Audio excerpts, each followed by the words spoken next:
Imagine a world where minefields replace playgrounds, schools become targets, and hospitals become makeshift morgues. War doesn't discriminate. It preys on the vulnerable and the innocent, leaving a trail of shattered lives in its wake. It is a scar on the soul of humanity, a testament to our capacity for senseless cruelty. Chinua woke up suddenly, his body covered in sweat and his heart racing. The nightmare still haunted him, and he could hear echoes of screams in his mind. He sat up slowly, shaking and breathing heavily. Tears filled his eyes, and his hands trembled as he wiped his face. Every night felt the same. The past followed him like a shadow he couldn't escape. He looked at the small mirror on the wall. The moonlight reflected faint images of the boy he used to be, as if the nightmares had seeped into his waking life. Chinua's tear-streaked face stared back at him, and he whispered to the hollow eyes in the mirror, "Why me?" His voice was cracked, fragile, as though speaking might break him further. His fingers grazed the scar on his cheek, a permanent reminder of the war that still waged within him. What have I become?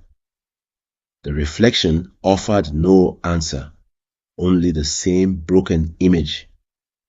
He pressed his forehead against the cold glass, his voice growing desperate. Why did I survive? Slowly, he sank to the floor, curling in on himself, his body shaking as he whispered into the silence. Why me? Still shaken from his nightmare, Chinua dressed silently and stepped outside, the early morning air cool against his skin. The village had not yet fully awakened, but even in the quiet, the memories of the war hung over him like a shadow. He wandered the familiar paths, feeling like a stranger in his home. As the day brightened and villagers emerged from their homes, the weight of their whispers began to press down on him. "That's the boy who went to war," they murmured, their eyes following his every step.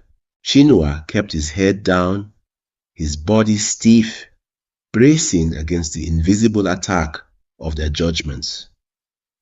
Kosi walked beside him, her presence a silent comfort, though even she couldn't shield him from the sense of alienation that settled in his chest. The village that had once been his sanctuary now felt like a place of exile. Chinua couldn't escape the stares, the whispers, the quiet condemnation. It was as if his presence disturbed the village's peace, as though he carried the war with him, etched into his skin. Chinua barely made it home before the weight of his emotions overwhelmed him. He closed the door behind him and leaned against it, closing his eyes and trying to steady his breathing. The stares, the whispers were too much. His fingers unconsciously traced the scars on his arms, reminders of the battles he had fought and the pain he had endured. His body still bore the marks of war, but the invisible wounds hurt the most. Each scar was a story he didn't want to remember, a chapter of his life he wished he could erase. In the dim light of their home, Kosi watched her brother, her heart aching. She had seen how the villagers looked at him and heard what they said behind his back. But Chinua wasn't ready to talk about it. He wasn't prepared to talk about anything. He avoided her gaze, his silence impenetrable. "Chinua," Kosi said softly, stepping closer, "it wasn't your fault." But her words fell flat. Chinua didn't answer. He didn't even look at her. Instead, he turned away, retreating to his small corner of the house, wrapping himself in the heavy cloak of silence. That night, Kosi sat outside, staring at the stars, lost in thought. The village had changed since the war, but her brother Chinua felt the most altered. His usual silence had deepened into a heavy fog, burdened by grief over their parents' loss and the war's impact. Kosi struggled to understand his pain and wished she could pull him back from the darkness that consumed him. The door creaked open, and Chinua stepped outside, moving quietly and slowly. He sat beside her without saying anything, and a silence stretched between them. They shared their grief, heavy like fog in the air. After a long time, Kosi broke the silence. "You don't have to carry this alone, brother," she said softly but firmly. Chinua did not answer, but pain or guilt flickered across his face. The weight of survival pressed on both, but they could only share the silence for now. The next day, Kosi knew it was time to seek help for Chinua, who wouldn't open up alone. Unable to watch him suffer silently, she took him to Zach, the village elder known for his wisdom. Chinua hesitated as they entered Zach's dimly lit hut. The air filled with the scent of burning herbs and the calming rhythm of Zach's voice. Zach studied Chinua momentarily, seeing more than what was on the surface. "War changes a man," he said, his voice calm and steady. "But it does not have to define him." Chinua stared at the ground, unwilling to meet the elder's gaze. Zach continued, his words gentle but firm. "The scars you carry are part of you, yes? But they are not all of you." Chinua's hands tightened in his lap, his mind swirling with the memories he had tried so hard to suppress. Zach's words stirred something in him, but the walls he had built around himself were still too strong to let them in. As Chinua left Zach's hut, he felt anger, shame, and isolation. Zach's words affected him, but they didn't break through the guilt and pain he carried. The walk back to the village felt longer than usual, and the villagers' whispers seemed louder. Everywhere he went, he sensed their judgment. He felt their eyes on him, reminding him he no longer belonged. To them, he wasn't just Chinua anymore. He was something broken. His heavy past was a burden he couldn't shake. Kosi walked beside him, feeling his tension but unsure how to help. She had hoped Zach's wisdom would bring Chinua peace, but the silence after their visit felt heavier than before. "They don't know you, Chinua," Kosi said softly, full of compassion. "They only know the stories." But Chinua didn't reply. The stories were all he had left, stories of war, violence, and his actions. The silence surrounded him like a heavy blanket, suffocating him, but he couldn't find the words to escape. One afternoon, Chinua sat alone by the river, troubled by his thoughts.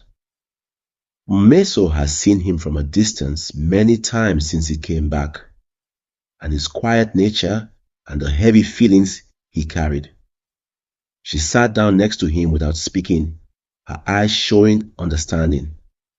They both stayed silent for a long time, listening to the soft sound of the river. Chinua felt tense, but Meso's calm presence helped ease his feelings, even if just for a short moment. "You don't need to say a word," Meso said softly, her tone as gentle as the breeze roughing the water. "But I'm here for you." He remained silent, unsure of how to reply, but for the first time in ages, he felt no urge to flee. Mumezo's compassion was a soothing remedy for his spirit.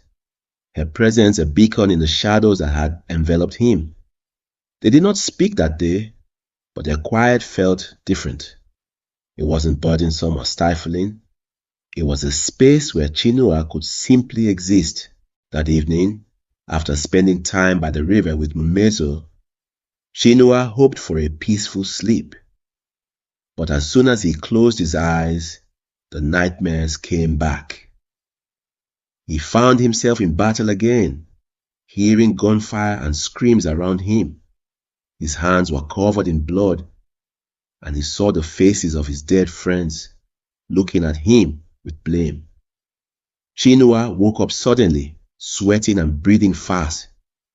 He struggled to tell the difference between the nightmare and reality as he sat in the dark, trying to push away the scary images from his mind.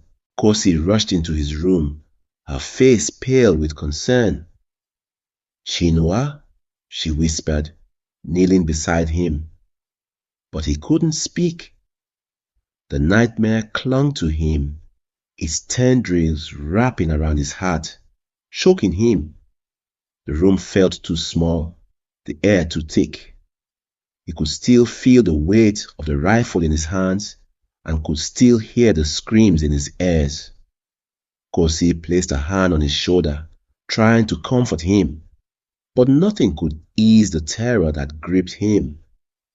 The war wasn't over, not in his mind. It followed him, even in his dreams. Chinua woke up from a nightmare as dawn arrived. He started to remember a time before the conflict and the troubling dreams. He pictured the river and felt the sun on his skin. He heard his sister laughing and their mother humming softly. "Nakupenda," she said while they sat by the water. Her love was as steady as the river's flow. It was a time of safety and love, with no struggles, a time when the world was full of love, not war. Chinua held onto his memory like it was a lifeline. But it started to fade even as he tried to keep it close. The river, the laughter, and his mother's voice were now distant echoes of a life he couldn't return to.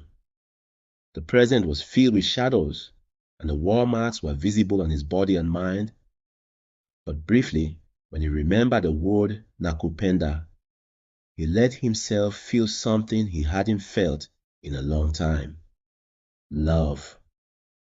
Even if it was just a memory, it reminded him of who he was before the war took everything from him. The next day, Chinua returned to school, even though he wasn't sure why.